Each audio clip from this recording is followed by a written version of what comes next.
Praise the lord. 18వ కీర్తన 47వ వచనం. ఆయన నా నిమిత్తము ప్రతిదండన చేయు దేవుడు, జనములను నాకు లోపరుచువాడు ఆయనే.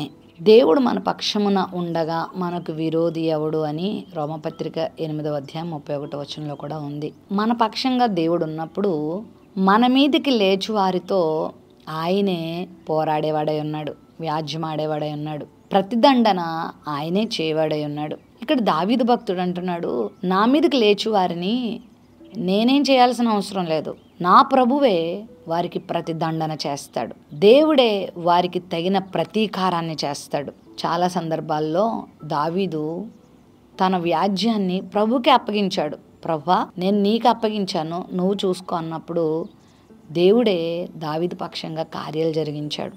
జనములను దావీదుకు లోపరిచాడు. చాలాసార్లు కృంగదీసే పరిస్థితుల్లోనికి, లొంగిపోయే పరిస్థితుల్లోనికి చాలామంది వెళ్ళిపోతూ ఉంటారు. ఈ ఉదయకాల సమయంలో నీ పరిస్థితి కూడా ఇలానే ఉందేమో. నీ శత్రువులు నీతో యుద్ధం ఆడుతున్నారేమో. శత్రువులు అంటే నీ ఎదుటివారు, నీ ఇంటివారు, నీకున్నవారు అని అనుకోవద్దు. అపవాదే మనకు పెద్ద శత్రువు. వాడు అనేకులలో దూరి నీకు బాధ కలిగించే విధంగా, శ్రమ కలిగించే విధంగా, నష్టం కలిగించే విధంగా నీ మీద దాడి చేయటానికి ప్రయత్నం చేస్తూ ఉంటాడు. అయితే ఉగ్రత తీర్చుట దేవుని పని, నీ పని కాదు. నువ్వు విశ్వాసంతో నీ వ్యాజ్యాన్ని ప్రభువుకి అప్పగించినప్పుడు నీ శత్రువుతో, ఒకవేళ ఆ శత్రువు అనారోగ్యం కావచ్చు, ఆ శత్రువు ఆర్థిక ఇబ్బంది కావచ్చు, ఆ శత్రువు మనుషులే కావచ్చు, ఆ శత్రువు కొన్ని నిందలు కావచ్చు, ఆ శత్రువు జీవిత సమస్యలు ఏవైనా కావచ్చు, వాటితో దేవుడే పోరాడతాడు. పోరాడడం మాత్రమే కాదు, ప్రతిదండన కూడా దేవుడే చేస్తాడు. హిజ్కియా విషయంలో అదే కదా జరిగింది. అష్షూరు రాజు ప్రగల్భాలు పలికి, నువ్వెంత, నీ దేవుడు ఎంత, నా చేతిలో నుండి నేను విడిపించేవాడు ఎవడూ లేడని ప్రగల్భాలు పలికినప్పుడు హిజ్కియా విశ్వాసముతో దేవుని సన్నిధిలోకి వచ్చి ప్రార్థన చేస్తాడు. విస్తారమైన సైనిక బలం తనకున్నప్పటికీ యెషయా ప్రవక్త గారిని పిలిపించుకొని దేవుని మందిరంలోనికి వెళ్ళి ప్రార్థన చేస్తాడు. నా వల్ల కాదు ప్రభువా, నువ్వు సహాయం చేయి అని ప్రభువుని వేడుకున్నప్పుడు ఎంత మాత్రం కూడా ప్రయాసపడకుండానే హిజ్కియాకి దేవుడు సునాయాసమైన విజయాన్ని ఇచ్చాడు.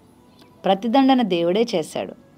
ఆకాశం నుండి దేవదూతను పంపగా ఆ అష్షూరు సైన్యంలో 1,85,000 మంది పరాక్రమశాలిని సునాయాసంగా దేవుని దూత సంహరించింది.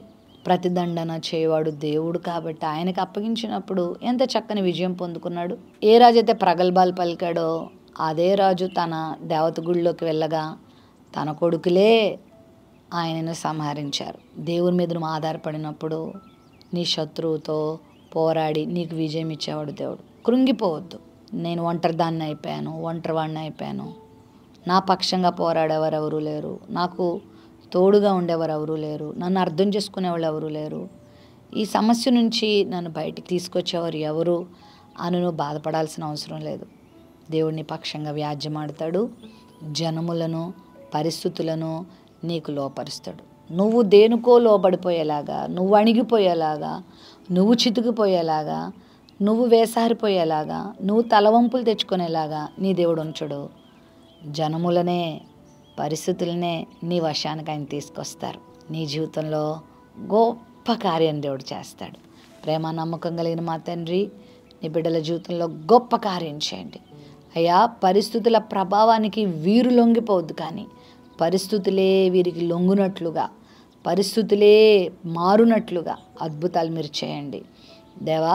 వాగ్దానం వీక్షించి నీ బిడ్డల పక్షంగా నువ్వే శత్రువుతో పోరాడి ప్రతిదండన చేసి నీ ఆశీర్వాదాన్ని ప్రకటించమని యేసు నామములో ప్రార్థిస్తున్నాం తండ్రి, ఆమెన్.